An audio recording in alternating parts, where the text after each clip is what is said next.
Let me tell you about tomorrow. Not in the calendar sense, the future sense. The tomorrow that will never actually come. The one you can walk all night and never reach. I think about it all the time. My future, the road still ahead. I can only hope it's enough. I'm terrified that it isn't. That it will be too little. That my road will end before I'm finished. That I will never reach my goals, my potential, the life I want and have always wanted. There were times I almost ended things prematurely. Many times those times where I thought about it. Afraid to fail. Afraid to live. Afraid of the passing days and my inability to make every moment mine. But even in idleness, we can be a slight gust of wind away from collapse. And then what?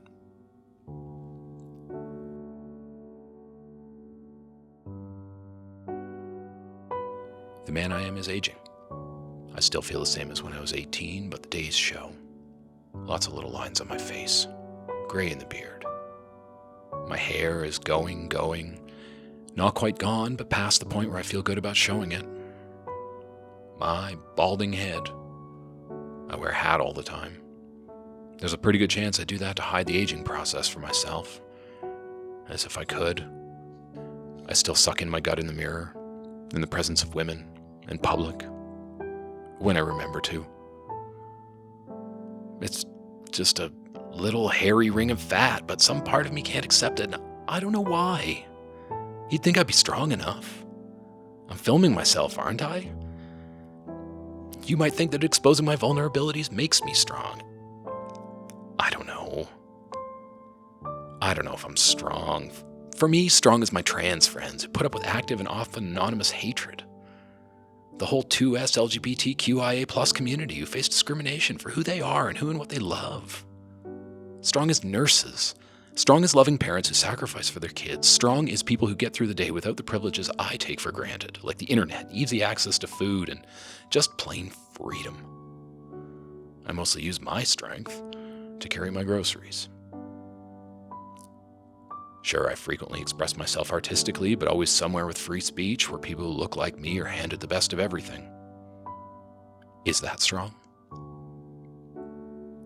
Some people might say that it takes a strong man to cry. Want to see how strong that is?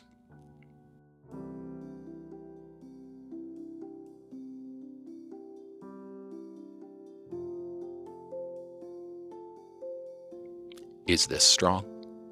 Crying in the shower, where nobody can see because I'm alone and frustrated and scared, because I'm not the ideal I long to be and never ever was. I'm crying here because in the grand scheme of things, I'm not really anything. A bit of meat. And how can you even look at this and not suddenly think, this is a performance. There's a camera on me. I set it up. I wrote this scene. I gave myself the direction to cry. Is it real? I don't know how to answer that.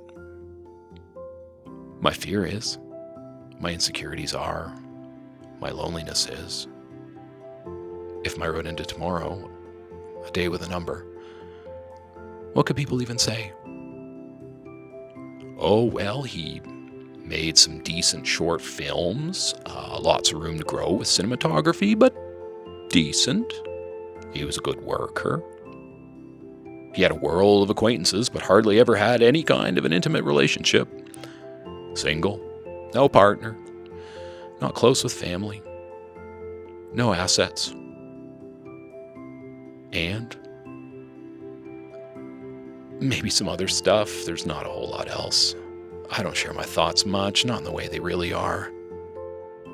Not many people know that much about me, other than endless anecdotes and stories about wacky experiences I've had. A lot of people know me in a niche sense, more often than not as a coworker. I'm grad gown guy, an indie film guy, and concrete engraving guy, garden guy, hummingbird guy. To some, I'm probably just that guy who walks past sometimes or shops in your store, a background performer trying to convince himself he's a real actor. I don't know if anyone will ever see the whole picture. I've longed my whole life for a woman to be in that position, but That might only happen tomorrow, in a future I only imagine. I'm terrified that I'm too old to find love. The love I want, uncompromising, deep and intimate and vulnerable, but safe in the arms of another. The raw vulnerability tempered by her love, her gaze, the way she finds me special despite all my flaws. My bald head and my belly and my unreliable digestion, and all those times where the tears and the fears take over and leave me a barely functioning wreck. Those times where she makes all the difference and lifts me up from the wreckage. I want her to be the strong one because I'm really not. But I never found her. And so I am alone and weak, and time won't stop. It keeps threatening more and more tomorrows that don't come, while the todays tax my youth and present me over and over with unfulfilled dreams. Hello. Spam call. For me, but not for me, designed to trigger that part of me that craves attention and feeling special, so that I automatically answer, thinking that someone who actually wants to talk to me. Maybe it's a metaphor. Maybe it's just a machine programmed to call everyone in a block of numbers, not personal in the slightest. Someone else's attempt to survive and matter and live despite the shady methods. And maybe the call wasn't even real, just something created for the benefit of the camera, the ringtone added in post. I know you want to trust it was real, but you probably can't, just like everything else in this film.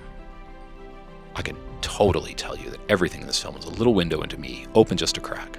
Vulnerable, yes, but I'm still controlling what you see, controlling what I show of myself. I'm still too damn scared to open that window more than a crack. I'm even trying to leverage it for a film competition. I want to tug on your heartstrings, make you uncomfortable, and give you the illusion this is all somehow brave, and then win a prize for it. It's a dirty, manipulative trick. And while I'm sorry for it, I don't know what else to do. It's a film competition, I'm competing, and this time I only have myself to work with, and I'm trying to lean into that. It's up to you to sort out what of this is genuine.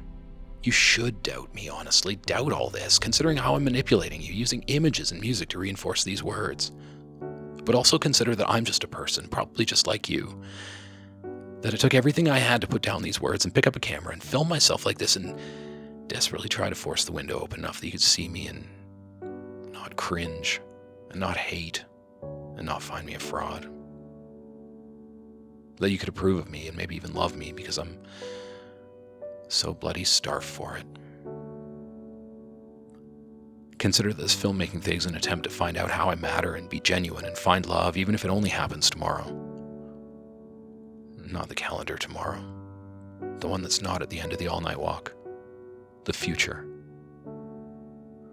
Even if this is a disingenuous manipulation, that is a step towards something. What will happen tomorrow? I don't know. But I do know that the only day anything ever happened is today. Today. The day before tomorrow. An entire day of now. The only time anything ever happened is now. Making art, or at least trying to, might be as close as we ever get to immortality. The closest we ever get to tomorrow. May we all live forever.